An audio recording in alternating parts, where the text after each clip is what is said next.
1, 2, 3. Take 4. Wait, 3, 2, 1. Oh! What's up? What's up, guys? How you doing?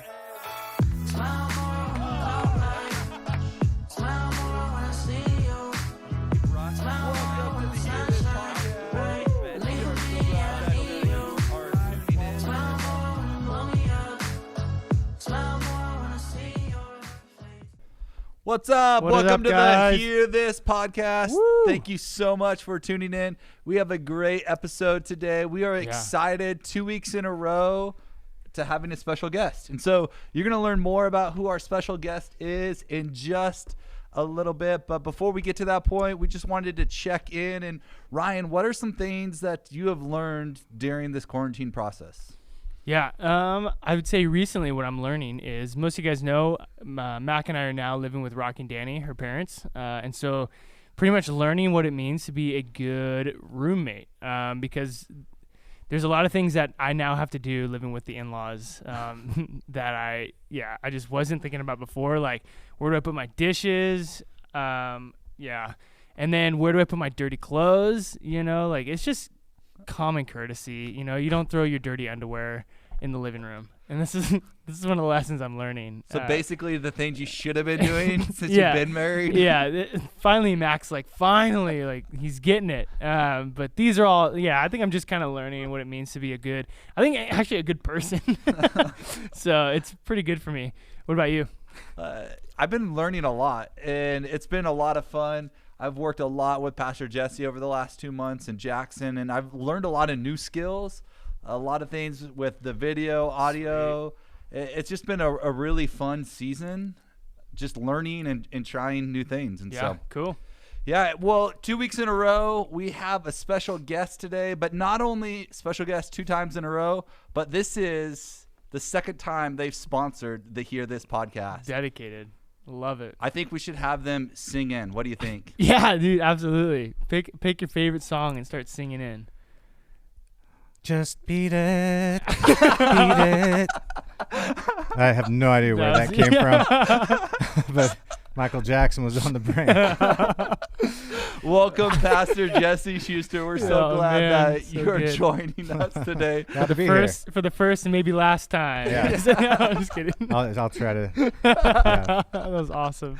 Oh, man. Well, Pastor Ryan and I, we've been saving the top 10 theological questions. And so we've been saving them just for you. I got and it, so man. Question number 1, cats or dogs? Definitely dogs. Definitely dogs. Why?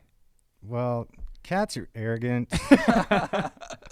And they can just be buttholes. I mean, I hear you. Although I've literally not been a cat person at all forever. And then it's been a year and a half ago, my wife and my daughter went to the Habitat for Humanity or whatever. Yeah.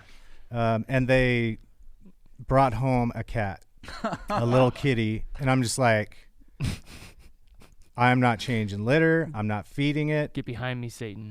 If you're out of town, it's going to starve. I'm not, and it's going to, poop wherever it wants to. And so, and then they got another cat. Oh, dude. And I was like, what are you thinking? This is just extra work for you, And the cats were about the same age. They were kittens. And the one cat that we had gotten after the first one ended up clawing the other cat in the eyeball. Oh. And it ended up getting this weird infection. And its eyeball was literally bulging out of its head. And check this out. So I'm like, well, somebody's going to have to take that thing's eye out, or we take it out to the dump and we, something. And anyway, so I found out that there's such thing as cat ophthalmologists. Wow. And, out of just pure sympathy for my wife, who loved this cat so much and wanted to have this cat's eye, it had to be removed. They had to remove it.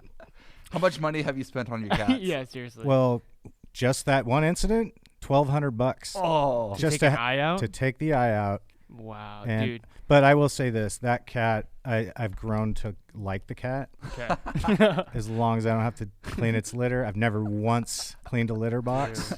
Here's a question for you. Follow-up question. Yeah. What's caused more money and damage, Maddie's dog or this cat? Because evidently Pastor Jesse doesn't have good luck with animals because that dog. Yeah, so she ended up getting this. This is my daughter, Maddie, who's now married and out of the house in the last year. Well, she wanted to get this puppy. It ended up being a English golden retriever, and it destroyed my house in the time she had it while she was engaged and then moved out. Like, I literally have to replace my entire sprinkler system at home because it's dug it up and chewed it up, pulled up lines, ruined trees. That's horrible. It chewed up 2 pairs of my glasses. For like 3 months straight, Pastor Jesse would come into my office and be like, "You would never guess what happened today." Yeah. Bought a brand new TV.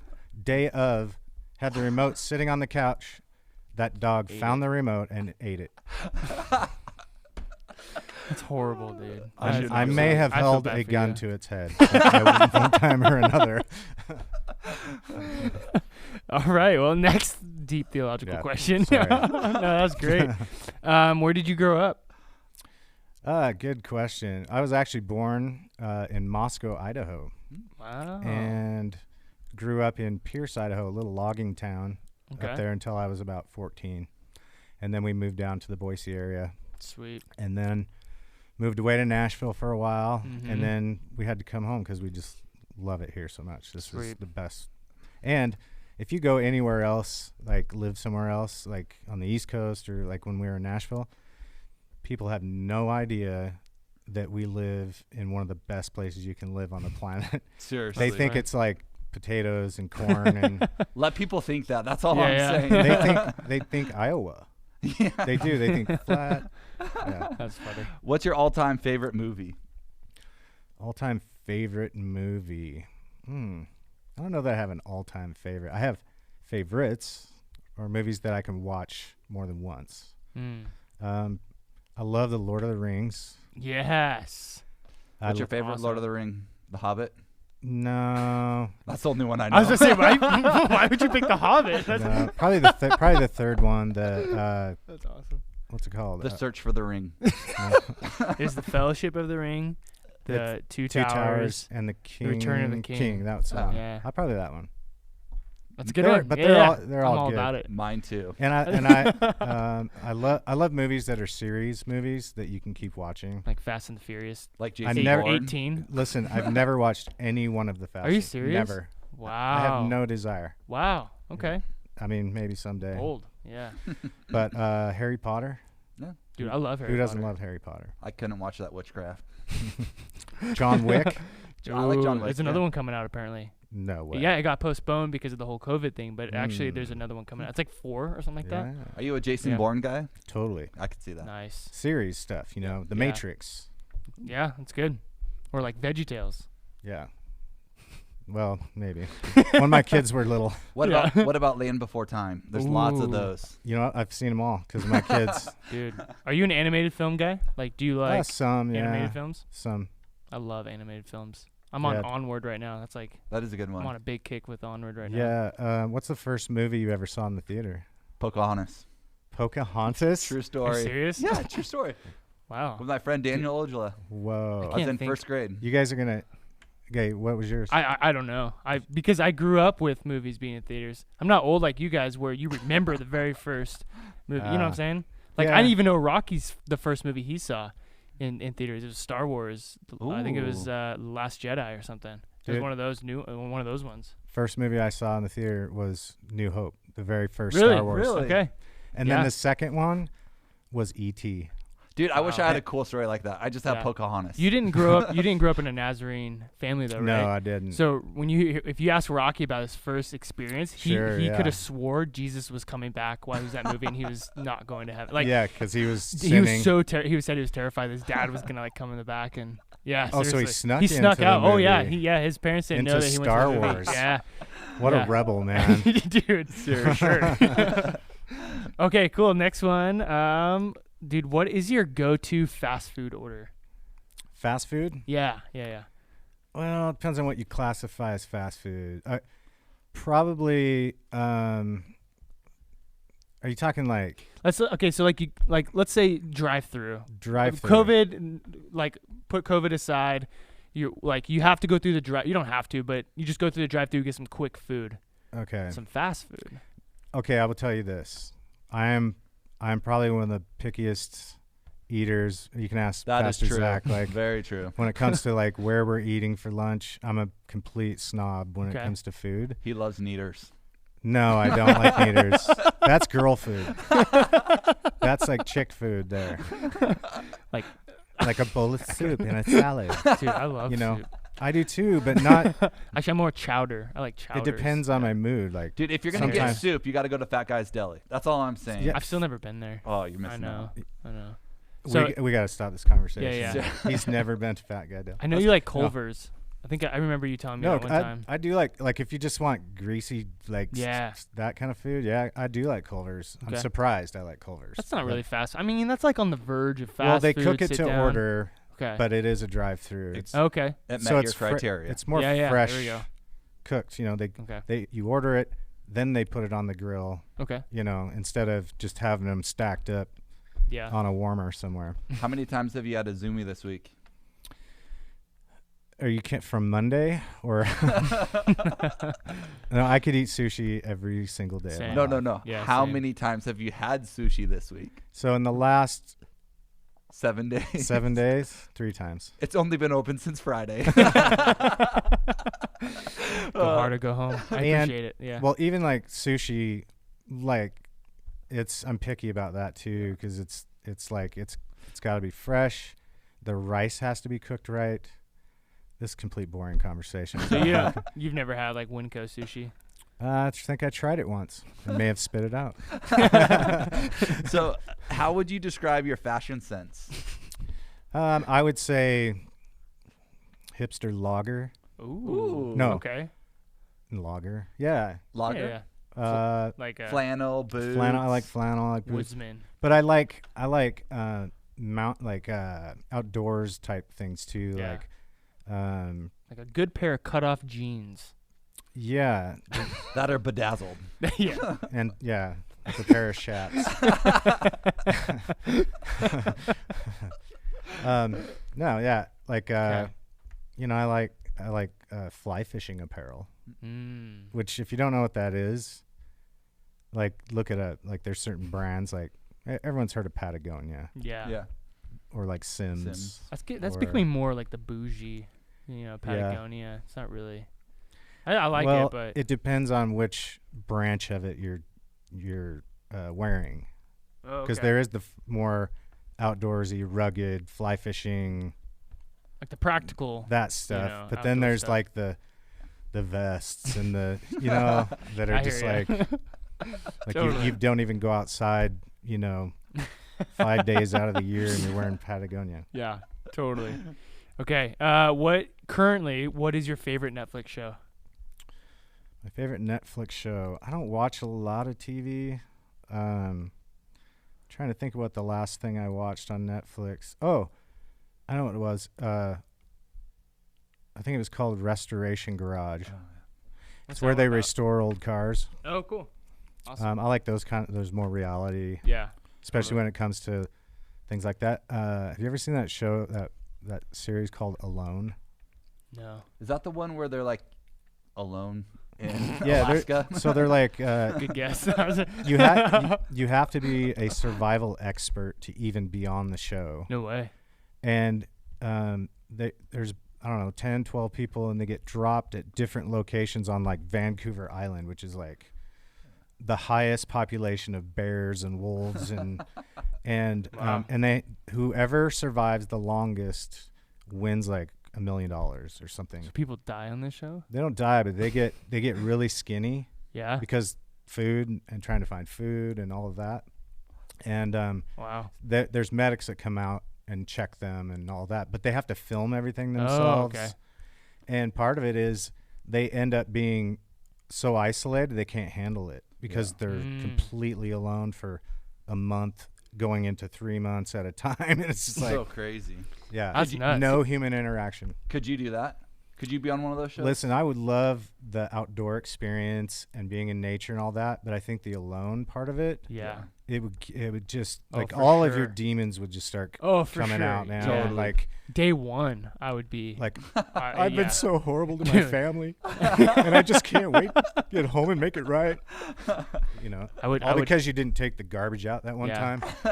For me, I would miss, like food and stuff. I'd be like, oh, dude, I'd be like Zombieland looking for Twinkies. Yeah. Day 3, I'd be losing my I'm telling mind. you.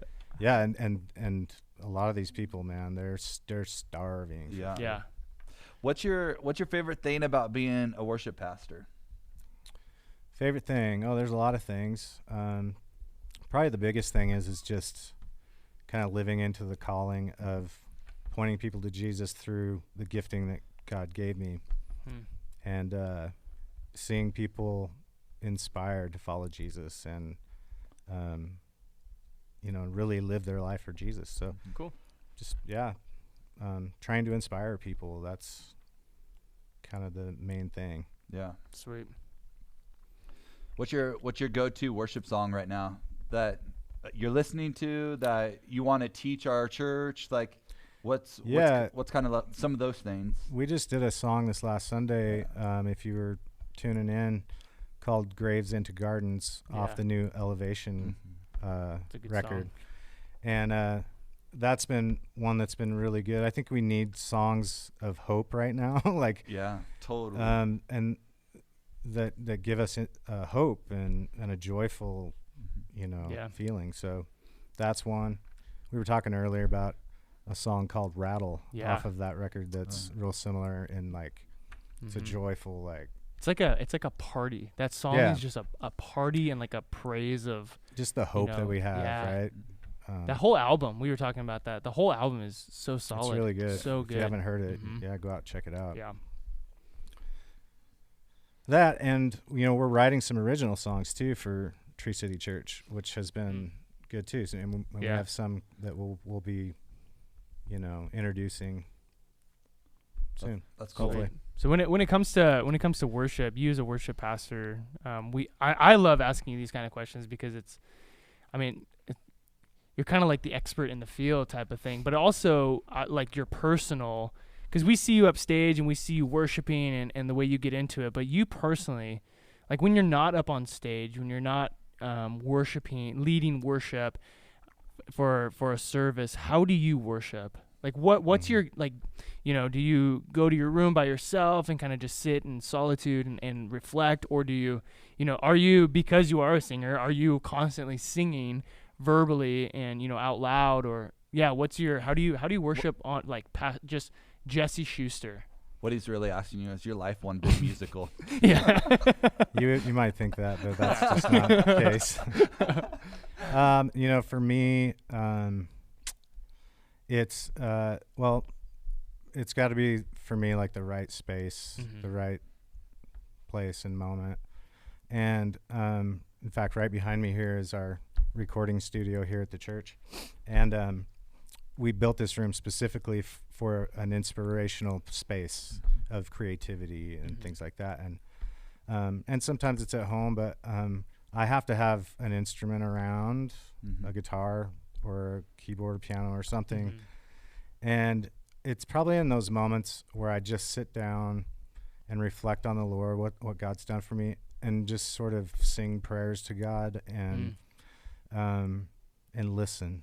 And I've often thought, and that's where some of the best songs for me have come from, is just a place of worship and communing with God through song. And then I've often thought the words that come, they're prayers, but I often think they're Holy Spirit inspired. That Totally. And so rather than, saying, I wrote a song or whatever, it's like, no, I received a song. That's good. And so I like that. those are probably, at that, and honestly, being out in God's creation, alone, and just being inspired by what He's created. Those times like that are probably when I feel the closest to God. Totally. That's awesome. something that we've been talking a lot about in the youth ministry and when we're gathering together is just naming loss and trying to figure out what are the things in which we're grieving because of the things that have been just taken away from us during this season, and just trying to help our young people articulate what do you miss? You know, Right. as a worship leader, what are some of the things that you miss but you still have to do it week in and week out? Right. You know, like, what do you miss? Well, it's an interesting time for sure, and man, it's easy what I miss. I miss worshiping with the body of Christ, like Right. physically, Yeah.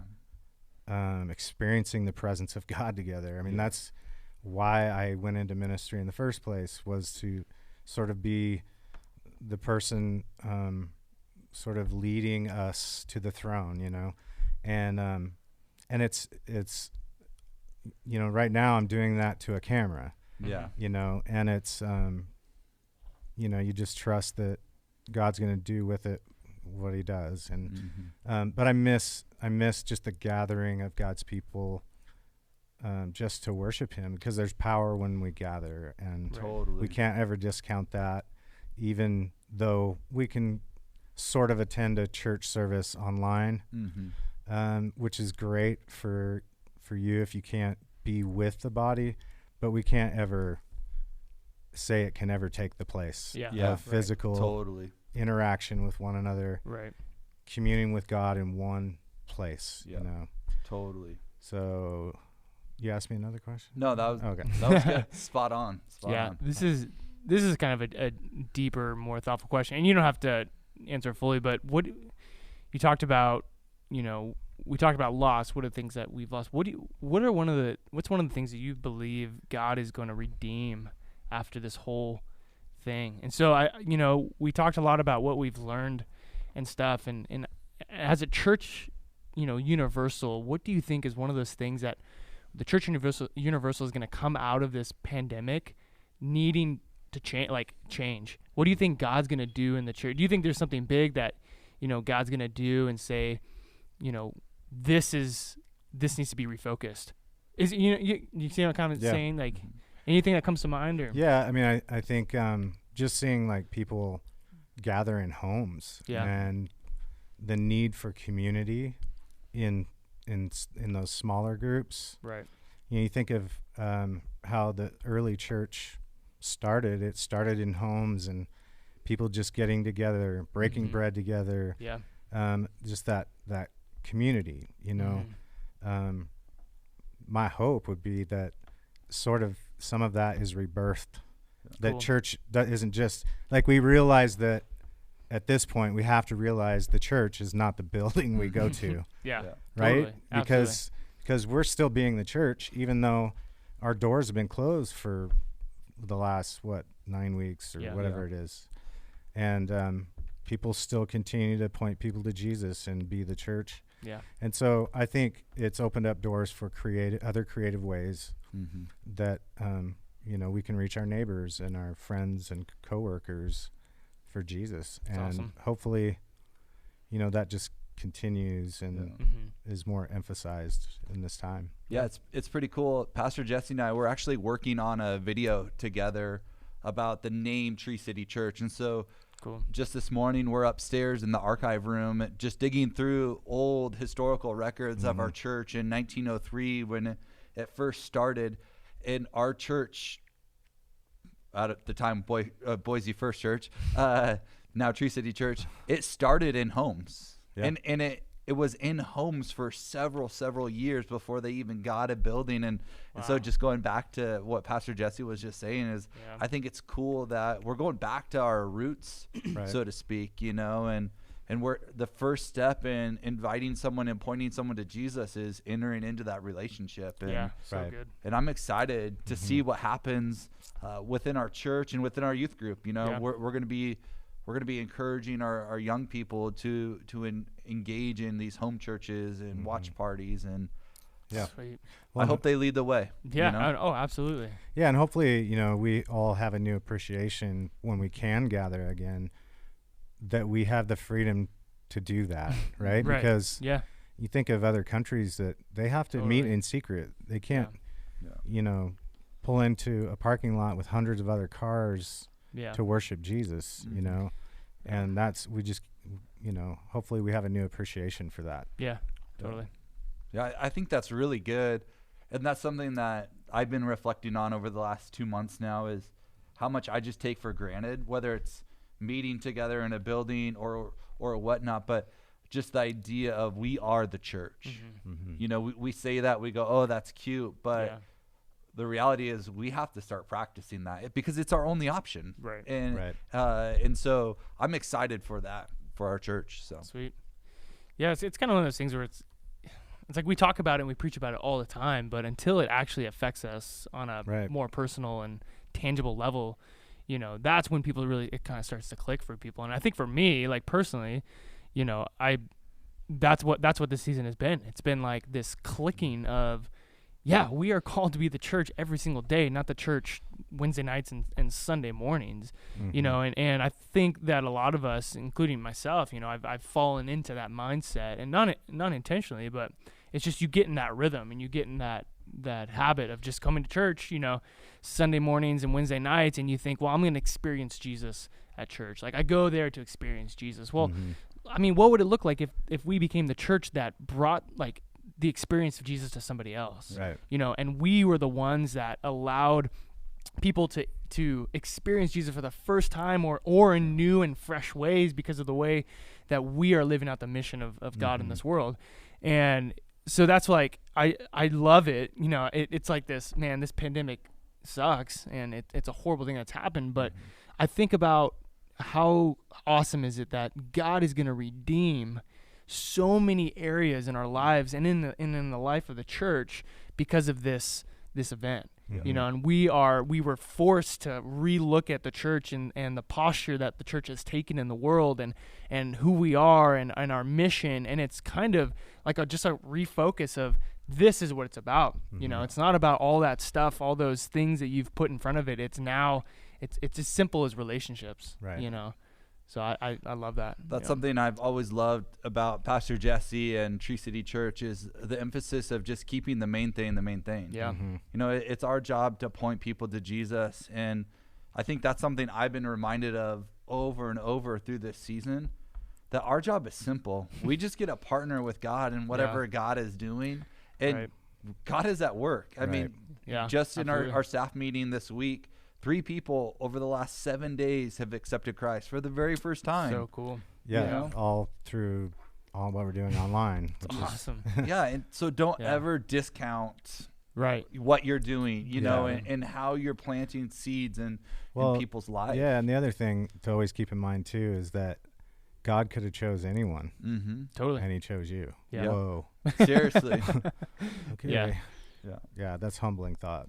It is, and I've heard you say that over and over, Pastor Jesse, that it's such a privilege to be able to partner, that God chooses us, that no matter what flaws we have, no matter our past, that God has chosen us. Yeah. And so, in spite of who we are, right? Yep. Right. Exactly. Yeah. Exactly. Well, I think that's a good ending point for our podcast today. And we just want you to know that if you only hear one thing, it's our hope and our prayer that you hear this, that there's a God that loves you so very much. There's a God that has chosen you, that you are valued, you are important, and that you are loved by God. Thank you so much for tuning in. Have a great week. Peace. See you guys.